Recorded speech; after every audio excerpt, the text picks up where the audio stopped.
University in Hammanskraal.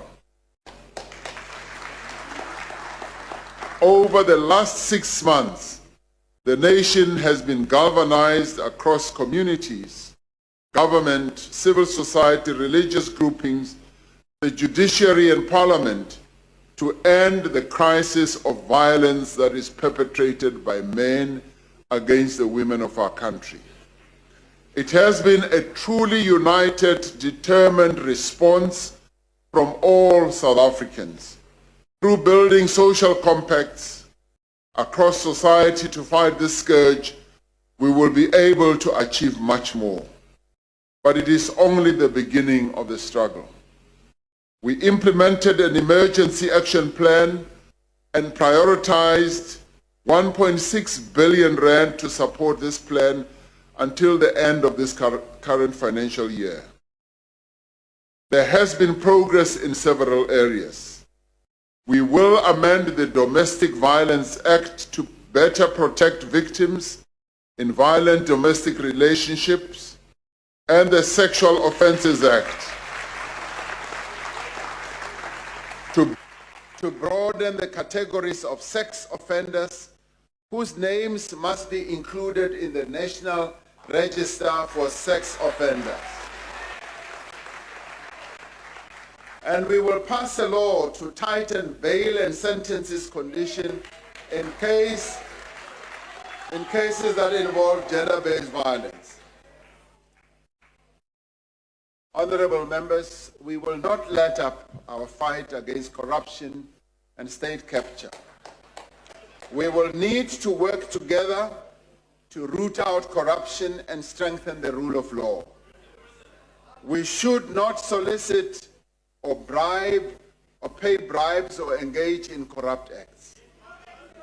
We should upgrade our culture of reporting crime when we see it being committed. Now, this battle can only succeed if it is taken on by the whole of society, if we build a formidable social compact of all formations.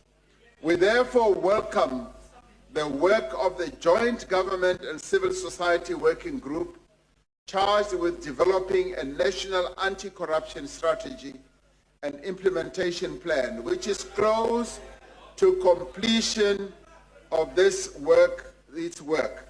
We plan to launch this strategy mid-year. Now, the Zondo Commission into state capture continues with its critical work with the full support of the government and other institutions.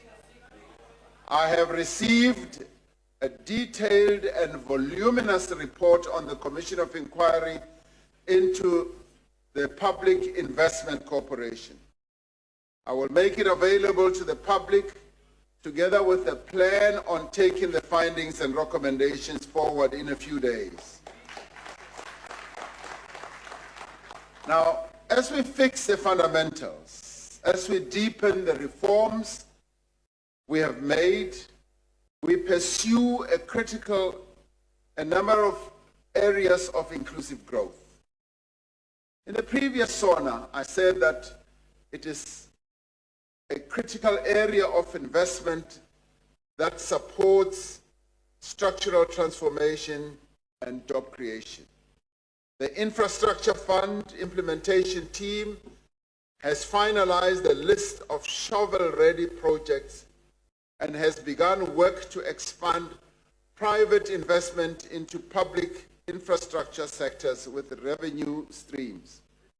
These include areas like student accommodation, social housing, independent water production, rail freight branch lines, embedded electricity generation, municipal bulk infrastructure, and broadband rollout. The team has a project pipeline with potential investments of over 700 billion rand over the next 10 years, including both government and non-governmental contributions. The cranes and yellow equipment that we have longed to see across the landscape of our country will once again soon be an everyday sight. The social housing program to build rental housing for low-income families is at implementation stage, which would leverage as much as 9 billion rand for private investment in the construction of 37,000 rental apartments. The young people who are at TVET and university and TVET colleges face serious accommodation challenges. Some don't even have places to sleep after lectures and resort to sleeping in libraries. We are going to spend 64 billion rand over the next years in student accommodation and will leverage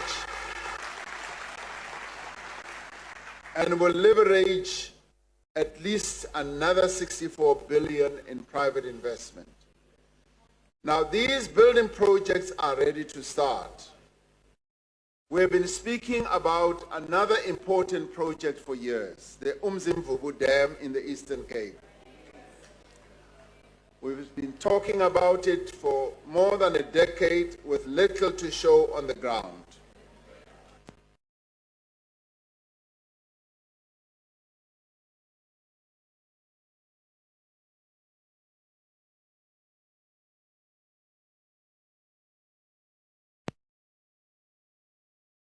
Well, that's interesting. This has actually been broadcast direct by the Parliament. So this is a government direct live stream, and someone's pulled the plug on it. Isn't that fascinating? I can just see. There we go. We've lost the State of the Nation address. What a disaster. Well, guys, what do you think about it? Someone's probably stolen the cable between the camera and the production box.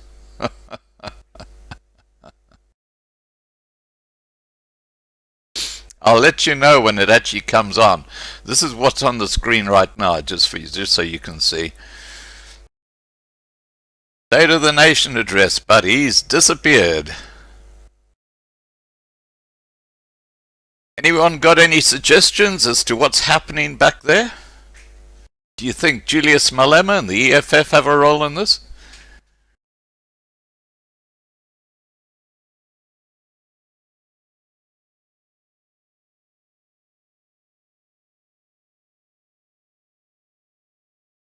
This is coming from the Parliamentary live stream. That's all you get. I guess Eyewitness News must be on a separate television camera. Exactly right, Wallace. I think we're coming back. No, no such luck. What a disaster when the Parliamentary live stream goes down like this.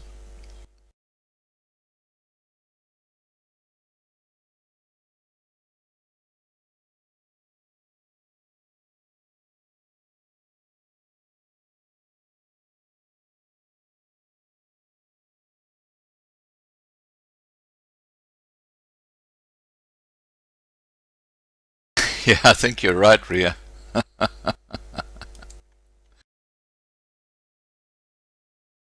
Alright guys, while we're waiting for that to come back up again, what were your thoughts on the earlier live stream with the EFF and the way they just totally disrupted Parliament? Yeah, that's right, Ben. The EFF are probably having a fast food at McDonald's.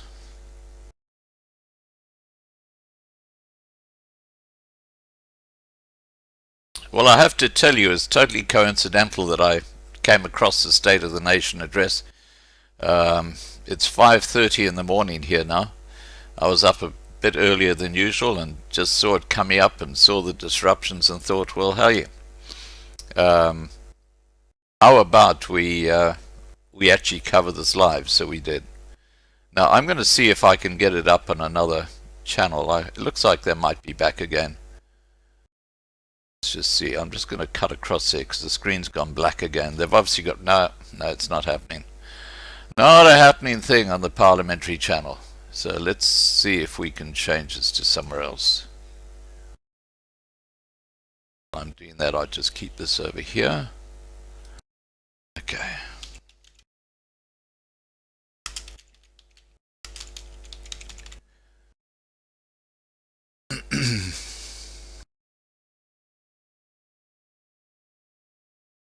Okay, let's go to that one. The implementation of the Presidential Youth Employment Intervention. We're back. There are 6 Thanks, priority actions that we will be taking over the next 5 years to reduce youth unemployment. Firstly, we are creating pathways for yes, young Connie, people the EFF have been We evicted. are building cutting-edge solutions to reach young people wherever they are, through online platforms, on the phone and in person. This will allow them to receive active support, information, and work readiness training to increase their employability and match themselves to opportunities. Starting this month, we are launching 5 prototype sites in 5 provinces that will grow to a national network reaching 3 million young people through multiple channels. This will allow them to receive active support, information, and work readiness training to increase their employability. Second, we are fundamentally changing how we prepare young people for the future of work, providing shorter, more flexible courses in specific skills that employers in fast-growing sectors need. In the past, what we've often said to young people, go for training for 2 years, 3 years, and we're saying we now need to structure training opportunities for young people that are focused, that are short, so that young people can enter work quickly and be effective. Third, we are developing new and innovative ways to support youth entrepreneurship and self-employment. Fourth, we are scaling up the Youth Employment Service and working with TVET colleges and the private sector to ensure that more learners receive practical experience in the workplace to complete their training. Fifthly, we are establishing the first cohort of a presidential youth service program that will unlock the agency of young people and provide opportunities for them to earn an income while contributing to nation building. Fifthly, we will lead a youth employment initiative that will be funded by setting aside a portion of our budget to deal with the high levels of youth unemployment. And I've said to my colleagues that youth unemployment is the biggest problem that we face, and I therefore want us, through a top slicing from the budget, which will require that we all tighten our belts and redirect resources to address the national crisis of youth unemployment. Now, the Minister of Finance will prioritize this initiative and give specific details when he delivers the medium-term budget policy statement later this year. These actions will together ensure that every young person in this country has a place to go, that their energy and capabilities are properly harnessed, and that they can contribute to the growth of their communities and their country. Now, as part of this intervention, the National Youth Development Agency and the Department of Small Business Development will provide grant funding and business support to 1,000 young entrepreneurs in the next 100 days, starting tomorrow. We have invited 3 of these young entrepreneurs to join us here this evening. Siyabonga Tiwana, Sibusiso Mahone, and Tolakele Nkosi, who are here with us. There they are. They are already participating as budding participants and entrepreneurs and engineers in the programs that we are crafting for them and supporting them in. This is for real. We are going to give the young people of our country great opportunities so that they can participate in the economy. They and others like them prove that given the necessary support, young people can create their own opportunities. These three young entrepreneurs form part of a larger and more ambitious program that we are embarking on to assist 100,000 entrepreneurs over the next 3 years to access business skills, funding, and market facilitation. And we are going to do it. The empowerment of women is critical to inclusive economic growth. We are introducing She Trades ZA platform. She Trades ZA platform to assist women-owned businesses to participate in global value chains and markets. Over the next 5 years, the Industrial Development Corporation is targeting 10 billion rand of own and partner funding for women empowerment businesses.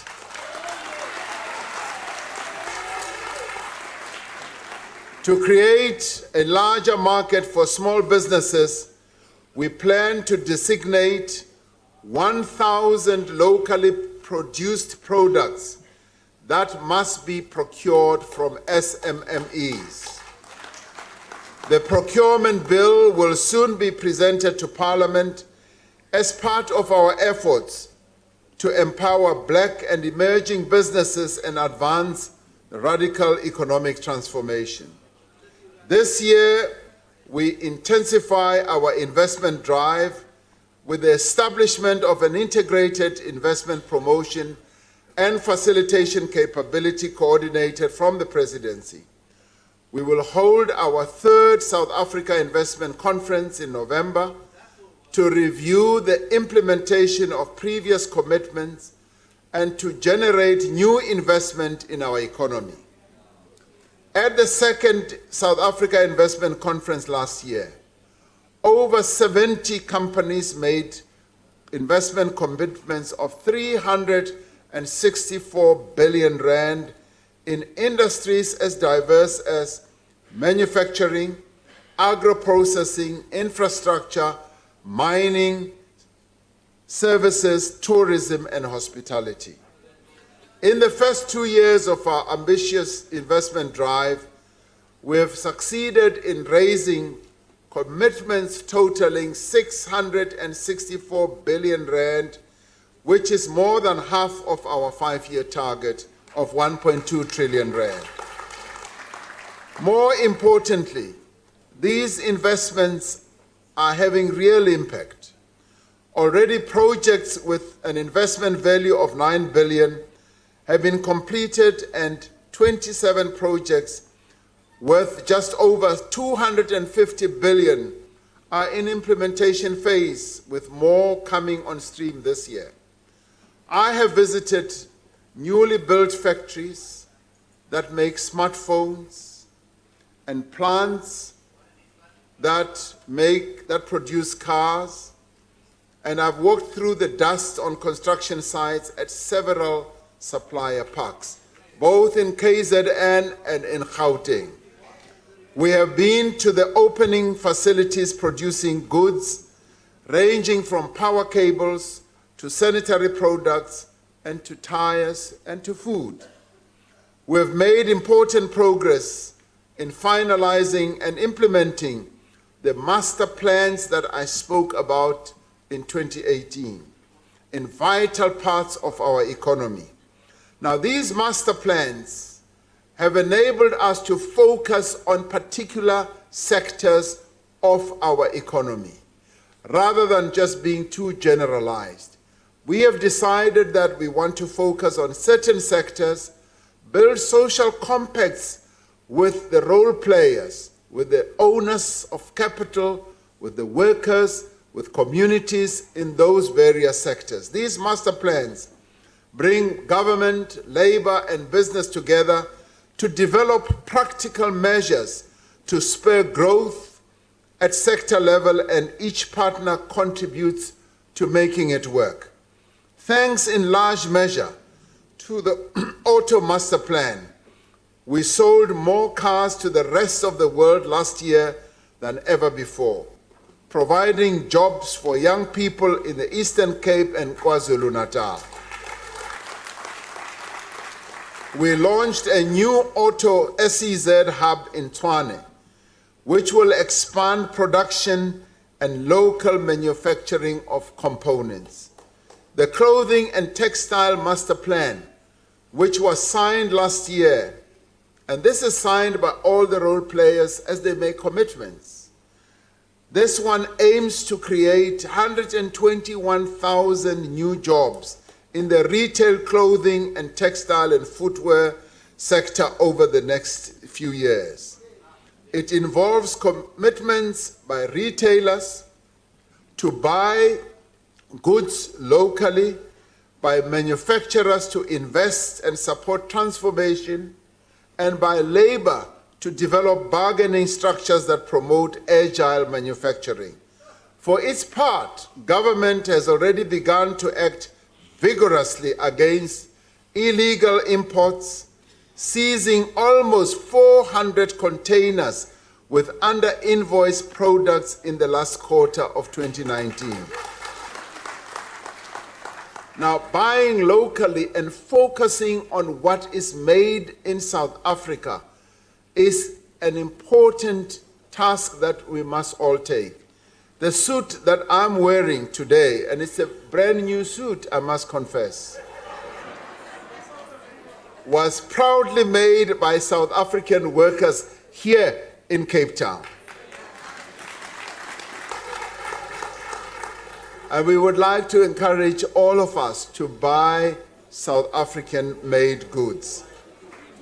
We completed the Poultry Master Plan to support chicken farmers and processors and save 54,000 jobs while creating new ones. The industry is now focused on growth, greater production, and more investment. We will, within 2 weeks, set a new poultry import tariff adjustment to support local industry. We have developed a plan with farmers and industrial users to save jobs also in the sugar industry, and will finalize a sugar master plan within the next 6 weeks, and expect a new steel master plan to be finalized in the coming 6 months. Effective today, new regulations published in the Government Gazette will enable investigation and action against abuse of buyer power and price discrimination. This will help even the playing field for small businesses and emerging entrepreneurs. Market inquiries into data services, the grocery retail market, and healthcare have provided the basis for measures to reduce costs to consumers and make these sectors more competitive. The competition authorities are now working towards a resolution with the large mobile operators to secure deep cuts to data prices across prepaid monthly bundles. Now, additional discounts targeted at low-income households, a free daily allocation of data, and free access to educational and other public investment website is going to also happen. This is an important step to improve lives, bring people into the digital economy, and stimulate online businesses, the digital economy will increasingly become a very important driver of growth and a creator of employment. The Presidential Commission on the Fourth Industrial Revolution has made far-reaching recommendations that impact on nearly every aspect of the economy in many areas of our lives. The Commission's report provides us with the tools to ensure that we extract the greatest benefit of these revolutionary technological changes. An important condition for the success of our digital economy is the availability of high-demand spectrum to expand broadband access and reliability. Now, the regulator, ICASA, has undertaken to conclude the licensing of high-demand spectrum for industry via auction before the end of 2020. Because of additional requirements, the licensing of the Wireless Open Access Network, or the WOAN, is likely to be completed during the course of next year. Agriculture is one of the industries with the greatest potential for growth. This year, we implement key recommendations of the Presidential Advisory Panel on Land Reform and Agriculture to accelerate land redistribution, expand agricultural production, and transform the industry. Government stands ready, following the completion of the parliamentary process, to amend Section 25 of the Constitution to table an expropriation bill that outlines the circumstances under which expropriation of land without compensation will be possible. To date, we have released 44,000 hectares of state land for the settlement of land restitution claims, and will this year release around 700,000 hectares of state land for agricultural production under the leadership of the Deputy President. We are prioritizing youth, women. We are prioritizing youth, women, people with disabilities, and those who have been farming on communal land and are ready to expand their operations for training and allocation of land. A new beneficiary selection policy includes compulsory training for potential beneficiaries before land can be allocated to them. Because of the drought in many parts of the country, farmers have lost their crops and livestock, and many workers have lost their jobs and their livelihoods. Working with the Agricultural Research Council and other scientific and agricultural bodies, we have developed drought mitigation strategies that focus on developing drought-resistant seeds, planting and storing fodder, removing of invasive plants, and management strategies to prevent soil degradation. This year, we will open up and regulate the commercial use of hemp products, providing opportunities for small-scale farmers. This is our approach to the opportunities that are offered by cannabis farming, which happens throughout the country. We will formulate policy on the use of cannabis products for medicinal purposes to build this industry in line with global trends. The regulatory steps, I can see when I talk about cannabis, people get quite excited. I begin to wonder whether they are excited because they know about it or know how it is used or are users themselves.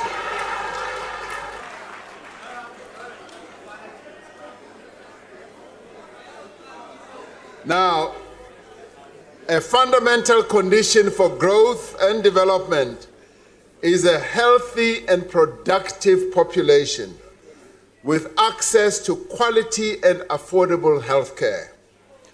We have noted the enthusiastic support from South Africans during the public hearings on the National Health Insurance and are putting in place mechanisms for the implementation following conclusion of the parliamentary process. Now, in preparation for the NHI, we have already registered more than 3,000 clinics. And we have already registered more than 44 million people at over 3,000 clinics in the electronic health patient registration system. Now, I have established the Presidential Working Group on Disability to advise my office on measures to advance the empowerment of persons with disabilities as government plans, budgets, and implements its programs. Following the recognition by the Department of Basic Education in 2018 of South African Sign Language as a home language, and the recommendation by the Parliamentary Constitutional Review Committee that it be the 12th official language, we are now poised to finalize this matter. Now, earlier this week, I returned from Addis Ababa in Ethiopia, where South Africa assumed the chairship of the African Union for 2020. We take up this responsibility at an important time for our continent. This year, the Africa Continental Free Trade Area Agreement comes into effect. This is our moment as the people of the continent to give effect to the dreams of the founding fathers of African unity. South Africa will host the extraordinary summit of the AU in May this year, where we will finalize the modalities of the Free Trade Area Agreement before implementation, and side by side with that summit, we will also hold a summit on silencing the guns on our continent. Here we will finalize on the AFCTA the rules that define what is made in Africa, the tariff lines that will be reduced to zero over the next 5 years, and the services sector that will be opened up across the continent. Now, allow me to take this opportunity to congratulate our compatriot, Wamkele Mene, who was this past weekend elected as the first Secretary General of the Africa Continental Free Trade Area. Now, he will depart and be based in Ghana, which is the seat of the AFCTA, and we assure him of our full support as he assumes his historic and challenging responsibility. South Africa has therefore prioritized the empowerment of Africa's women during its term as AU chair, working together with all member states on measures that we all need to take to promote the financial inclusion, the preferential procurement and preferential trade arrangements for women. The AU heads of states have pledged their support for measures to end gender-based violence on the continent and will work towards the adoption of an AU Convention on Violence Against Women during the course of this year. Through the Africa Peer Review Mechanism, South Africa will work with other countries to advance good governance and democracy. We will use all the means at our disposal, including the membership of the UN Security Council, to promote peace and security on our continent. Honorable members, everything that we must do must be underpinned by effective implementation. That is why we have developed the district development model, a unique form of social compacting that involves the key role players in every district so that we can unlock the development and economic opportunities in all areas of our country. It builds the capability of the state where it has most been broken. During the State of the Nation address in 2019 in February, I addressed the 5 most urgent tasks of the moment. Key amongst them was the need to strengthen the capacity of the state to address the needs of our people.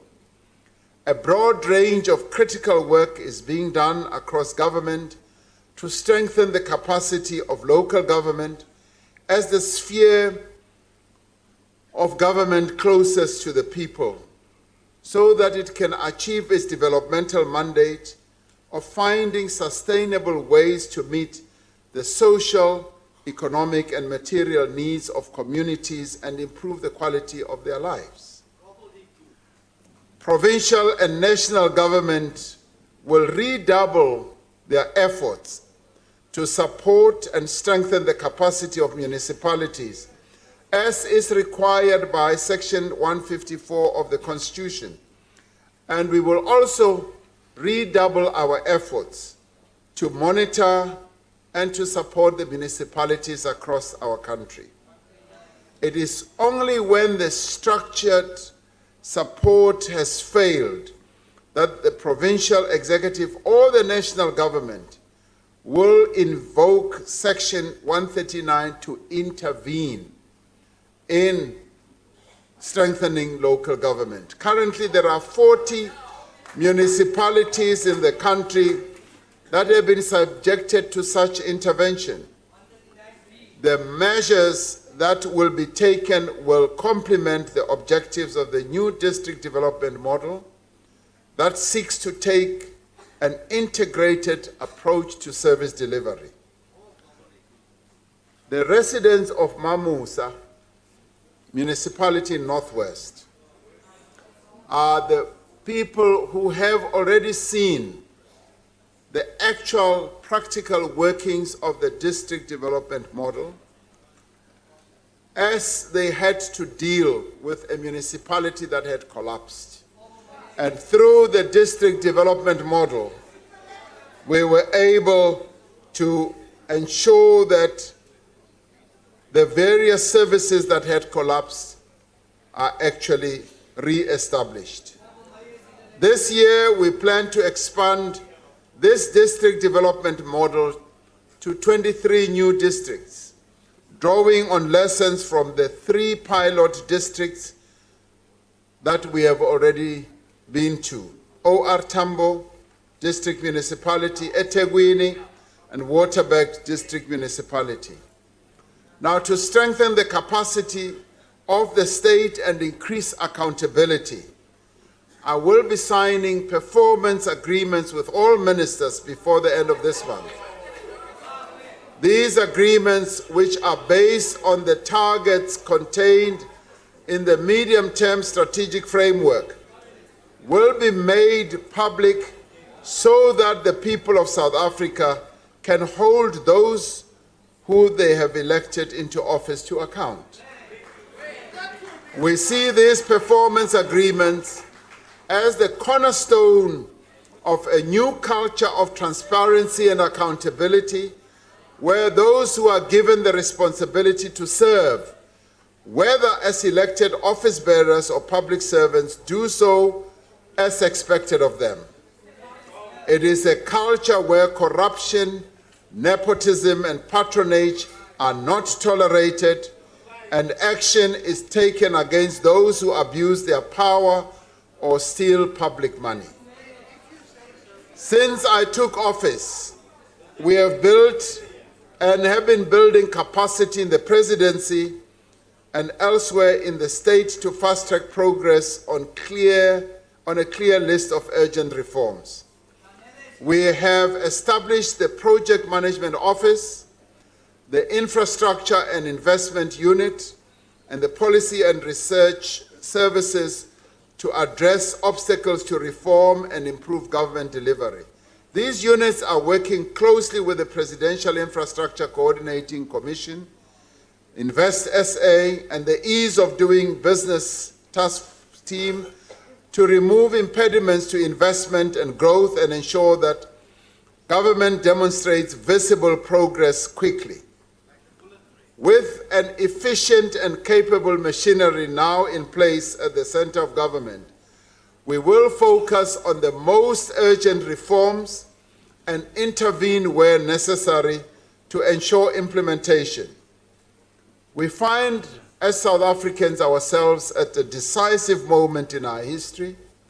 It is a time of great difficulty and doubt, but also a time laden with great opportunities.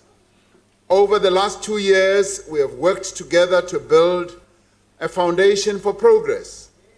Now is the time to build on that foundation, to unite, to work, and to persevere. We will not surrender our future to doubt or despair or division or to those who are permanently negative to the work that is being done to improve the lives of our people. We will continue with our onward march to improve the lives of our people. We will embrace change. We will cherish life. We will fear nothing. As we do so, we will recall the inspired lyrics of one of South Africa's most treasured musicians, Ubaba Joseph Shabalala, the founder of Ladysmith Black Mambazo, whose passing we mourn this week. Ubaba Joseph Shabalala wrote, but he wrote in a different era, and his words still ring true. And he wrote, open quotes, "We face high mountains, must cross rough seas.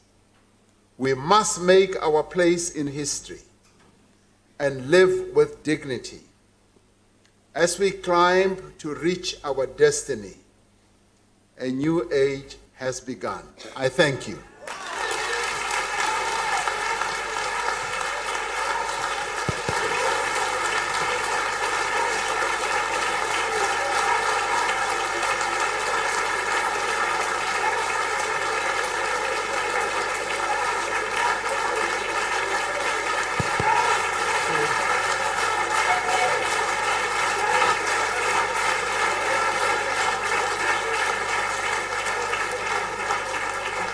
Thank you very much.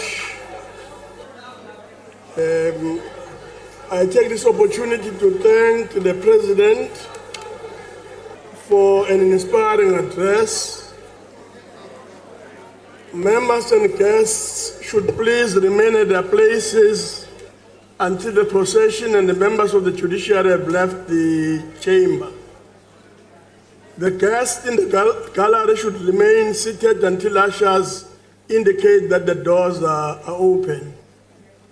The procession led by the acting sergeant at arms and the usher will leave the chamber in the following order: the Speaker of the National Assembly, the Chairperson of the National Council of Provinces, the President, the Deputy Speaker of the National Assembly, the Deputy Chairperson of the National Council of Provinces, the Deputy President, the Acting Secretary to Parliament. That, honorable members, concludes the business for the day. The joint sitting is now adjourned.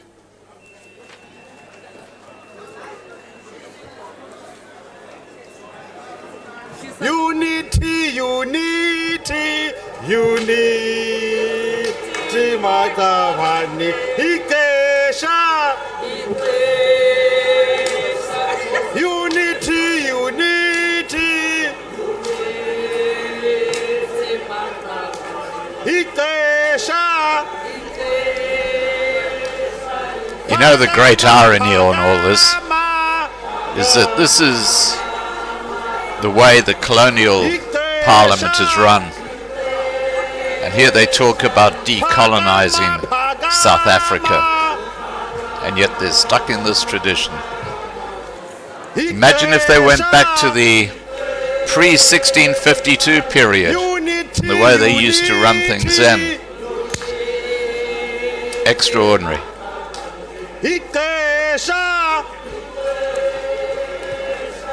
Unity, unity. Ikesha. Pagama, pagama. Ikesha. Okay, guys, I think we've come to the end of the State of the Nation address. Thank you for being part of the live stream, and I'm going to be signing out now and getting into the regular videos. Please remember to subscribe if you haven't done so.